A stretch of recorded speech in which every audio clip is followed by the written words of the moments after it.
In the shaded Victorian homes of Frederick, Maryland, at the turn of the 20th century, young Claire McCardell's unconventional spirit was already taking shape. The second child and only daughter of Adrian and Eleanor McCardell's four children, Claire's childhood was marked by what her brother Bob later called a quiet stubbornness that could move mountains when properly motivated. The McCardell household at 10 East 2nd Street was a study in contrast.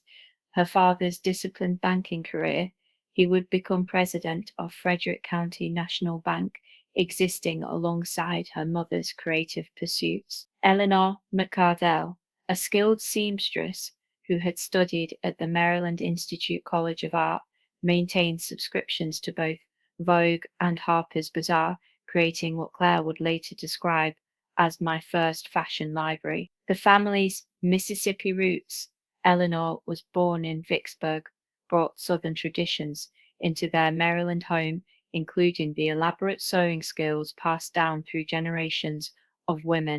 At age 5, Claire's now legendary curtain cutting incident revealed more than just childhood mischief.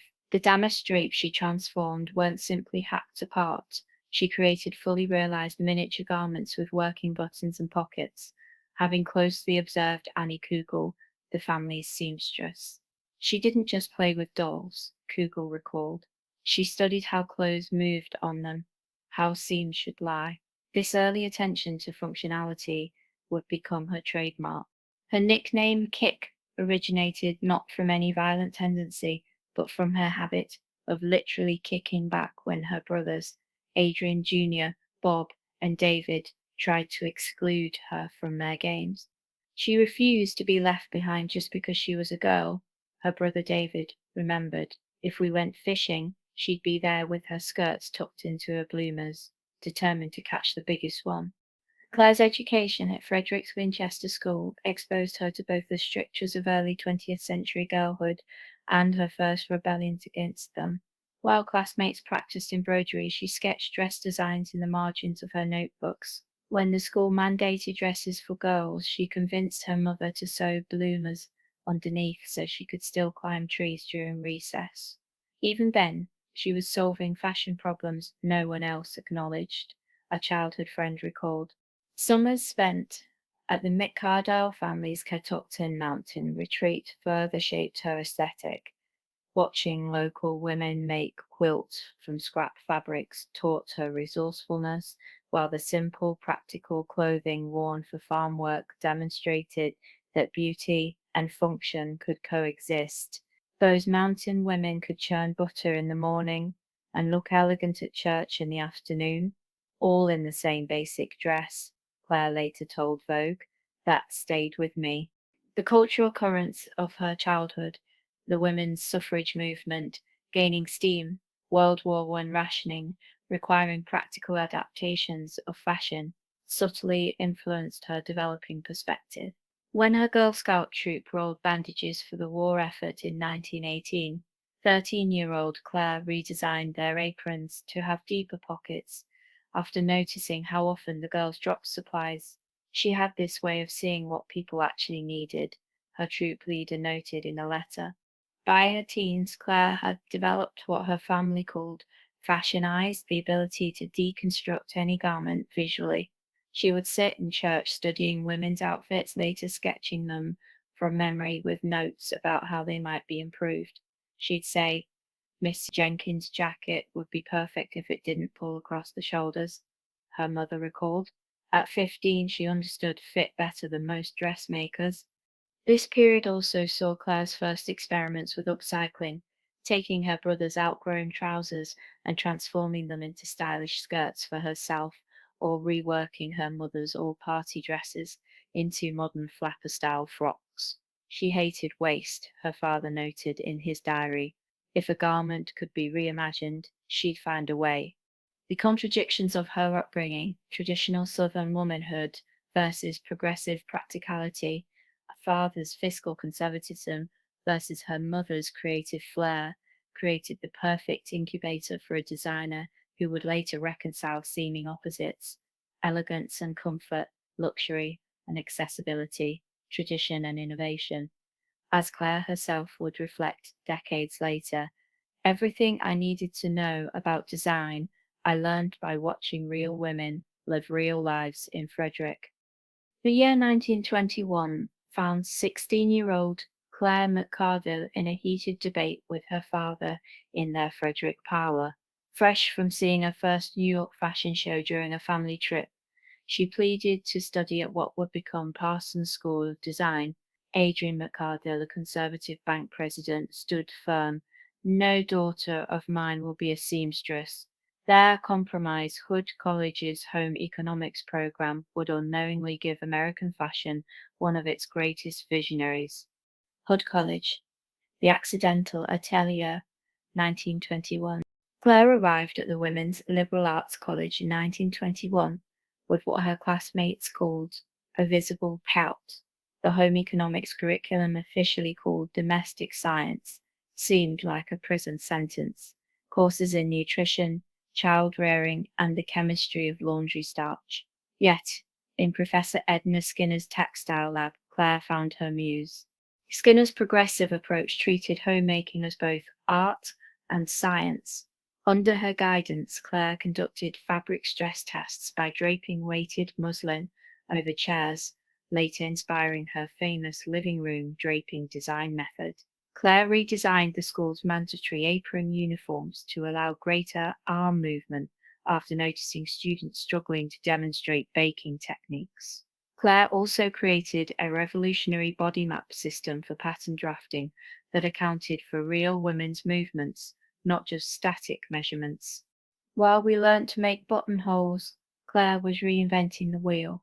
Classmate Margaret Hayes recalled, she once used a muffin recipe to demonstrate how fabric gathers, showing how the batter's viscosity affected the drape of the skirt formed by the overflowing cup.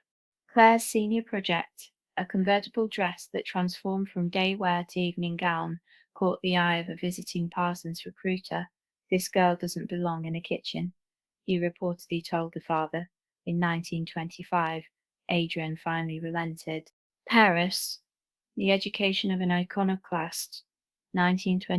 Parsons' Parish program placed Claire in a left bank atelier on Rue de Fleury, just blocks from Gertrude Stein's salon, while classmates copied Chanel's latest collections at the École des Beaux-Arts. Claire took to the streets with a sketchbook and a pair of scissors. Her routine became legendary. Mornings at the Marché aux Puces de Saint-Ouen buying discarded couture to reverse engineer, afternoons observing working women, secretaries, shop girls, artists, noting how they altered their clothes for comfort, evenings deconstructing her finds in her pension room, often working until dawn. Mornings at the Marché aux Puces de Saint-Ouen buying discarded couture to reverse engineer, afternoons observing working women, secretaries, shop girls, artists, noting how they altered their clothes for comfort. French seams are poetry, she wrote home, but who can reach a back zipper? These women are safety pinning their dresses to get through the day. Her sketches from this period show the genesis of her signature concepts, hidden adjustable waists, wrap closures, and the radical idea that undergarments could be beautiful yet practical. A pivotal moment came when Claire acquired a damaged V&A bias cut gown. While marveling at its construction, she noted how the owner had clumsily altered it for easier movement. That's when I understood, she later told Vogue. Even the richest woman wants to breathe. Claire's final Paris project, a wool jersey dress with kimono sleeves and a wrap belt, so scandalized her professors with its naked lack of structure that she nearly failed. The same dress would become the blueprint for her groundbreaking monastic design a decade later. As she boarded the ship back to New York in 1928, her suitcase bulged with fabric swatches, sketches, and a revolutionary idea. American women deserved clothes as free as they aspired to be. The relationship between Claire McCardell and Robert Turk represents one of fashion history's most poignant mentor-protege stories, a brief but transformative partnership that would shape American design for decades to come. When 24-year-old Claire joined Turk's studio in 1929, she entered a world far removed from the Parisian ateliers she had studied, a cramped workroom on West 38th Street, where innovation thrived under commercial constraints. Robert Turk, the unlikely mentor, a self-taught designer from Chicago, Turk had built his reputation on adapting European couture for American department stores. His work embodied contradictions that would later define McCardell's approach. Turk worshipped Parisian technique, but insisted clothes must withstand New York subway crowds. He created exquisite hand-finished details while pioneering factory production methods. Turk also balanced artistic vision with commercial pragmatism. Robert could sketch a ball gown in the morning and design a factory production system for it by afternoon, McCardell recalled in a 1952 interview. He taught me that beautiful and practical aren't opposites. The education of a visionary 1920. Turk recognized McCardell's talent immediately, assigning her not to menial tasks, but to his most challenging projects, technical breakthroughs. The muslin method. Turk had McCardell drape directly on live models rather than dress forms, a radical approach in an era of standardized sizing. This became foundational to her later work. Fabric engineering, they experimented with unconventional materials, including parachute silk and upholstery fabrics, anticipating wartime shortages. The five-piece rule. Turk insisted any design should yield at least 5 distinct looks, a concept McCardell would perfect in her 1940s collections. Creative process. Their design sessions became legendary in the workroom. Turk would bring French couture pieces for deconstruction. McCardell would propose Americanized adaptations. They'd test prototypes on secretaries and shop girls, not professional models. Turk would bring French couture pieces for deconstruction. McCardell would propose Americanized adaptations. Claire had an uncanny sense of how real women moved. Turk told Women's Wear Daily in 1931. She'd spot where a seam pulled or a hem dragged before the wearer noticed. The fateful summer. The partnership reached its creative peak in June 1932. As they prepared their fall collection, McCardell had convinced Turk to let her design 3 original pieces. They were experimenting with bias-cut wool jersey, then considered impossible for ready-to-wear. Turk had secured a meeting with Bergdorf Goodman to launch their first independent line. They were experimenting with bias-cut wool jersey, then considered impossible for ready-to-wear. Turk had secured a meeting with Bergdorf Goodman to launch their first independent line. On July 15, Turk took his customary Friday afternoon sail off Long Island, when a sudden storm capsized his boat. The fashion world lost one of its most promising talents. The 27-year-old McCardell found herself responsible for completing 42 looks in 3 weeks.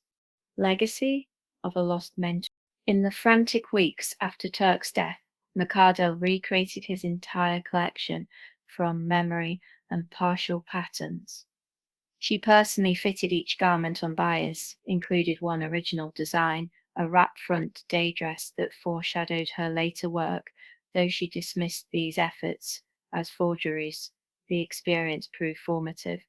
It cemented her understanding of production realities, revealed the industry's over-reliance on Paris, strengthened her resolve to create authentically American design. Turk's influence echoed throughout McCardell's career. Her famous tagline, "Clothes should be useful," paraphrased his mantra, "Fashion must function." The monastic dress's revolutionary cut built on their fabric experiments. Even her later advocacy for designer credit traced back to seeing Turk's work copied. In a 1955 letter to Turk's sister, McCardell wrote, "Robert gave me the tools to change everything, then the tragedy that made me brave enough to use them. This complex inheritance, equal parts technical mastery, creative confidence, and professional resilience, would fuel American fashion's greatest revolution." Chapter B. Monastic Revolution. Claire McCardell's 1938 masterpiece. Claire McCardell's 1938 monastic dress wasn't just a garment. it was a manifesto.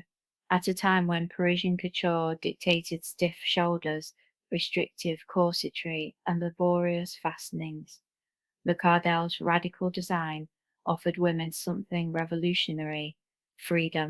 The birth of the monastic dress. In the cramped workroom of Townley Frocks, McCardell grew frustrated with the industry's obsession with structure. Women don't live on pedestals, she argued, inspired by the simple, belted robes of medieval monks, hence the name monastic. She cut a dress from just two pieces of fabric, front and back, eliminating darts, seams, and armhole constrictions. The genius lay in its bias cut, allowing the fabric to drape fluidly over the body, spaghetti ties, adjustable cotton cords that sculpted the waist without compression, dolman sleeves, providing unrestricted arm movement. When buyers from Best & Co. arrived for their appointment, McCardell was wearing the prototype, having been too busy to dress a model. They purchased it off her body on the spot. Why it shook the fashion world. Priced at $29.95, around $600 today, it was accessible to working women, not just elites. Required no special undergarments, a direct challenge to the girdle industry.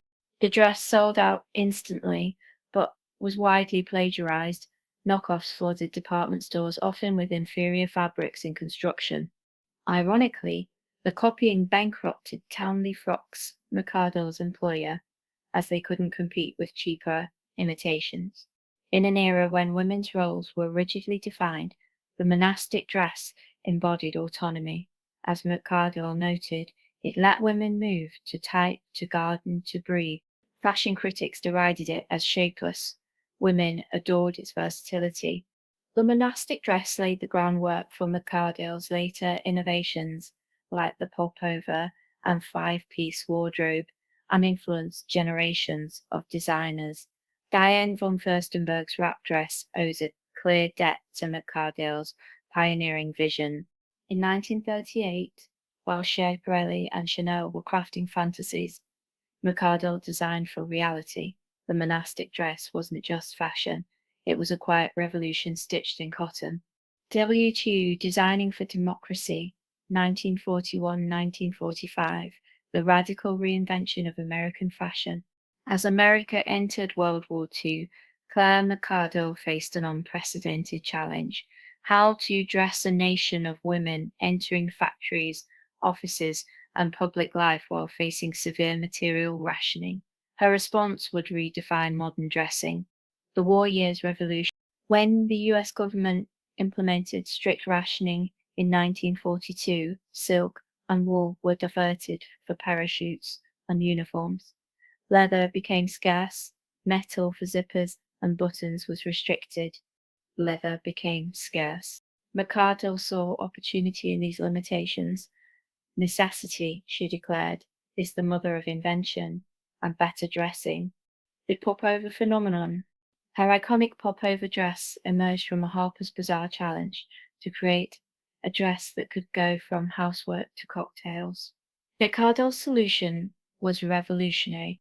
Constructed from rugged denim, then considered strictly workwear, featured a wrap design with adjustable belt, included a matching oven mitt that doubled as a pocket. Priced at an accessible $6.95, about $220 today, the dress sold 75,000 units in its first year, becoming a uniform for the new American woman balancing work and home life. Its brilliance lay in its democratic approach, equally at home on a factory worker or Park Avenue socialite, on material innovations. McCardell's wartime creativity knew no bounds, partnered with Capezio to adapt ballet slippers as everyday footwear when leather was rationed, transformed surplus weather balloon silk into elegant blouses, developed the first machine-washable wool suits for working women, used cotton twill, typically reserved for men's work shirts and dresses, the McCardell method, a design philosophy for real life. Behind these innovations was a rigorous testing system McCardell called the coffee test. The subway challenge. Could a woman comfortably ride public transportation without adjusting her clothes? The 10-minute rule. Could the garment be put on without assistance in under 10 minutes? The all-day wear. Did it transition seamlessly from day to evening? The pocket test. Were there practical places to carry essentials? Hair designs incorporated hidden adjustable waistbands for fluctuating sizes, convertible necklines that change with simple ties, reinforced stress points for durability, minimal fastenings to conserve metal, a democratic fashion vision. McCardell's wartime work embodied progressive ideals, featured racially diverse models in her presentations, advocated for inclusive sizing years before the industry followed, designed for all body types, not just sample sizes, published sewing patterns so women could recreate her designs at home. As she told Time magazine in 1943, "This isn't making do, this is making better. American women deserve clothes that work as hard as they do." Her wartime innovations proved that practicality could be revolutionary, a philosophy that continues to influence fashion today. By the 1950s, Claire McCardell stood at the pinnacle of American fashion, yet her personal and professional life was rife with contradictions. She was both celebrated and sidelined, liberated by her success, yet constrained by the era's expectations of women. The paradox of fame. In 1950, McCardell was named Woman of the Year by Sports Illustrated, an extraordinary honor for a fashion designer in a male-dominated industry. She dined with President Truman and was featured on the cover of Time magazine in 1955, hailed as the architect of the American look. Yet, behind the accolades lay frustrating limitations. Barred from the Designers Guild, an all-male organization that refused her membership despite her influence, paid less than male counterparts while her designs generated millions. Her salary remained modest compared to designers like Norman Norell. Criticized for prioritizing work, media often framed her success as unfeminine, questioning how she balanced marriage and career. The five-piece nine-outfit revolution. McCardell's 1952 collection was a masterclass in modular dressing, decades before capsule wardrobes became a trend.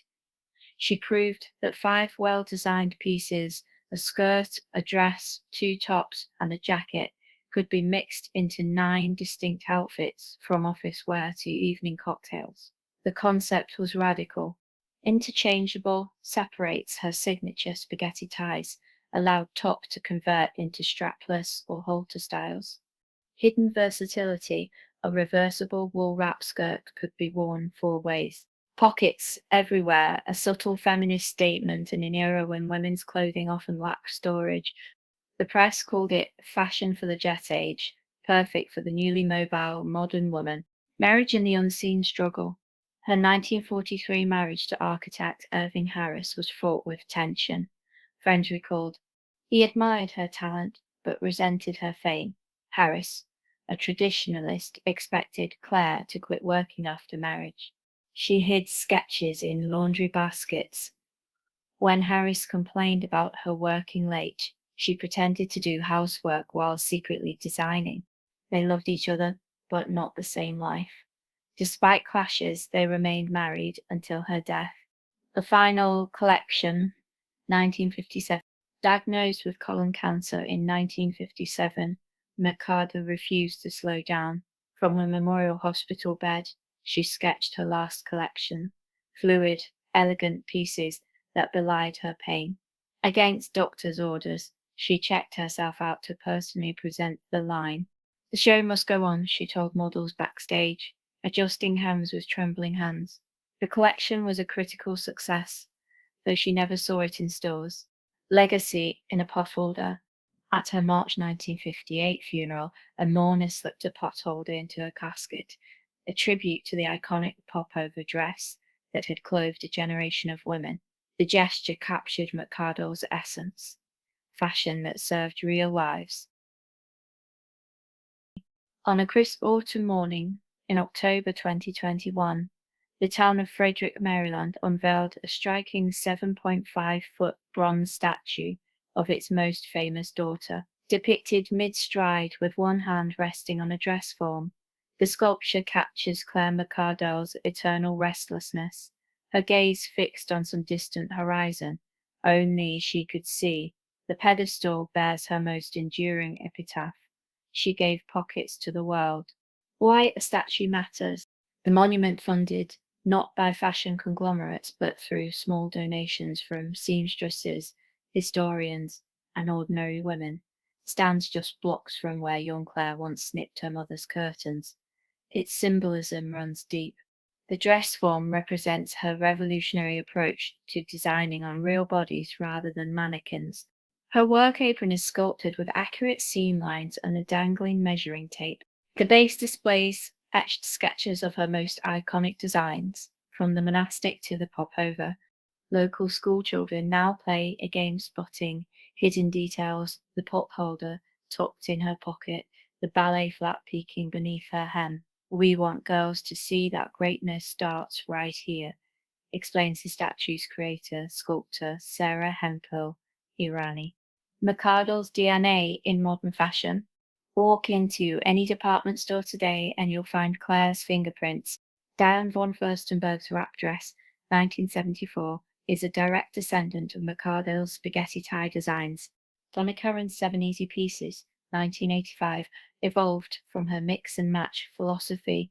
Today's ballycore trend, with its cape flats and wrap skirts, owes its existence to McCardell's wartime innovations.